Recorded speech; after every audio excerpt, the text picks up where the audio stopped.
Well, today we're working back on the Fat Supra.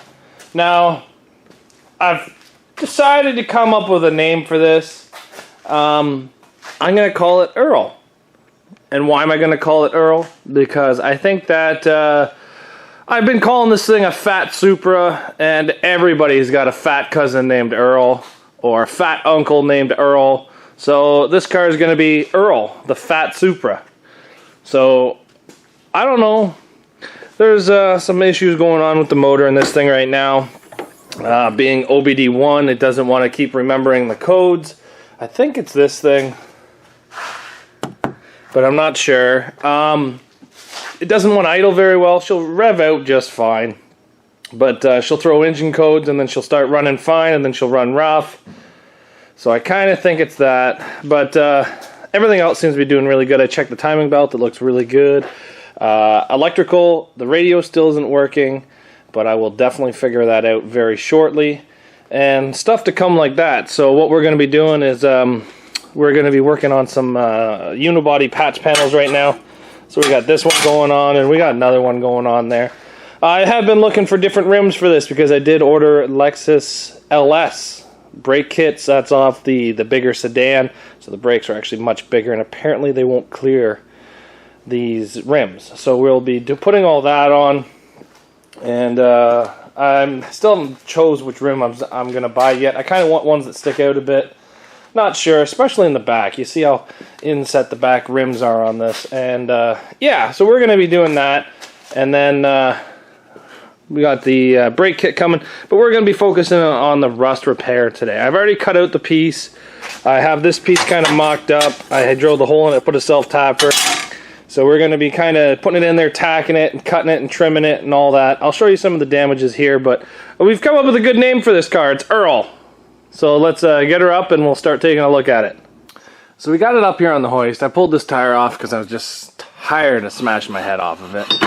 So I've got new brakes coming for it. These ones here are pretty shot. They could probably be turned back down, but honestly I got bigger ones coming with 4-piston brakes. Get rid of these 2-piston brakes.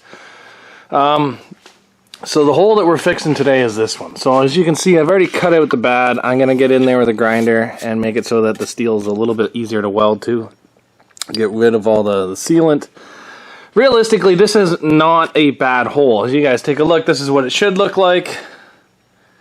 You can see it's got a double layer that comes back to here, so we will be doing a double layer. We'll be bringing it back a little bit farther because right there the steel is not the best. We'll be bringing it back to about here and doing it like that.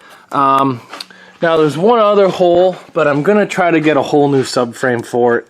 This one right here. With the COVID, a lot of the JDM importers are not able to get me this year of subframe. I have no idea if a newer GS subframe will fit in this. This is a 94. They can get the 98s. I'm just not sure if they fit in. So anyway, yeah, we're going to be trying that. I'm going to be doing a little bit more looking up online to see if I can put a 98 GS subframe into this, because it'd be really nice. You guys see that we got the camber adjustments. They're not really even adjusted on this, which is nice. I am thinking about coilovers to get this thing a lot lower to the ground, so we'll be seeing about that. But the exhaust is all intact. The car is actually very clean underneath it for being a 20-year-old car. There's no holes. You got surface rust and stuff like that everywhere, but the rear subframe's good. Everything back here is really good. All the bushings look actually very good. The exhaust looks very good. Genuine Toyota exhaust. Still got the gold tips that come from the factory. No holes back here in the floor. Nothing. So overall, I'm pretty happy about it. The amount of rust repair that I got to do is really not that bad. So we're going to be start doing that with the welder right now. Earl's going to be getting some patches. So we're getting ready for the big breaks to come. I've been trying to buy rims, but I haven't really been having a good luck finding rims I like online for a decent price. So I had these ones laying around from a Ford 500 that I bought probably 3 years ago. So I just tossed them on there. They fit. They don't stick out far enough for me, so I've actually ordered wheel spacers, and the wheel spacers will help clear the bigger Lexus brakes. So these are on there for now. Don't mind the pink lug nuts. They're the only ones I had. Now if you come underneath, we got that section of frame fixed. Looks pretty good, doesn't it?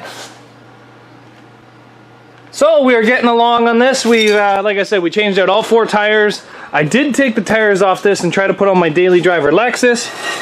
Sorry, my daily driver Camry, but that didn't go very well because they hit the struts. So now what we're doing is we're going to focus on this. I've already got the inner trim taken out and I've already got this taken out. We're just going to try to fold up a little piece here and see what we can come up with. The steel I was using for the frame repair is actually way too thick for this. So what we're going to do is we're going to take a wire wheel, we're going to clean this up a bit, get all the rust off. Then we're going to take a buffing pad and try to smooth it out a bit, get all the rust chunks out of it, and then we're going to go from there. I am going to try to keep this door closed to try to keep as much dust out of the car as I can, but that's our next step, is we're going to work on this. So this is a little bit worse than I was thinking. Like, there's a little bit of sealant that goes in between the layers, but as you can see, this front layer is pretty much done. In the back, I can hear the tire leaking air. I'll have to get these all resealed. But the back here is not doing so hot as well. So I've come up with an idea. There's 2 things I can do. I'm going to take this Sawzall. So option number 1 is I can cut a chunk out of this hood. Or I can cut a chunk out of this fender. This vehicle's going to scrap, so I'm really not too concerned. But my problem with this fender is I've done some measuring and it doesn't work up. And because it's on the back, it's kind of going to be a nightmare with the door and stuff. It's actually raining out a little bit right now, so it's kind of nice to be out here in the rain. It's not 34, 36 degrees today, high humidity, anything like that. Anyway, it's a nice day out here. Rain doesn't hurt anybody, maybe just the camera. But what we're going to do is, you guys remember I got this Epica. Now that looks a lot like the Lexus, I think. So what we're going to do is we're going to cut a fairly big chunk out of this, mostly because I don't give a crap about this car. And we're going to see how well we can make this fit.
And there we go.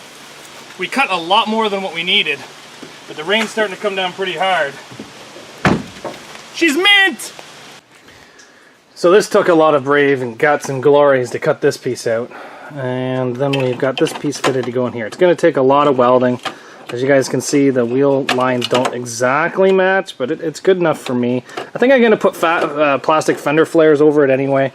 So, but this is off the Epica. It's a little different, but you know, it's close enough to make it work. So I'm just going to start tack welding this thing, and I'm going to lower this car down just a bit. I'm going to start there in that corner, and then work my way this way, and then I can push and pull this in to try to get this nice around here. I'm going to have a body hammer, give it some nice little taps, and we'll see how close and nice we can get this. So don't laugh too much at it. My welder kept blowing holes, so I have to get a welder, borrow my old welder back. But we got all in here done. I just got to do this a little bit, and then we're going to put 2-part fiberglass over top of it, the long strand in the can. We got the dimple all set up. It looks really nice once you get the trim on. Once you get that all filled in there, that's going to look pretty damn good. So, don't laugh at it. I'm going to do a little bit more on it tomorrow. Just got to wait for different equipment to come. We got the bottom piece on. We already got this one undercoated and in there nice and good. This one here doesn't have to look pretty because it goes underneath the trim. We got the hole re-drilled. Oh. We got the hole re-drilled and we got the little tab put in to help hold that piece on. So kind of excited about all being able to bolt back in. Now we just have to get a little bit of fiberglass, do our first layer, and then do some Bondo over top of it. So we'll be getting going at this probably tomorrow because it's too late and it's a holiday and the Canadian Tire is closed, so I can't get no Bondo. But even the door line there lines up pretty good. So we'll have to see about this. It's a little bit of a bigger gap, but I'll make it look good. Well, the bodywork is looking pretty good. I am by no means an expert body man, but we'll be sanding this down with some 400 grit here very shortly.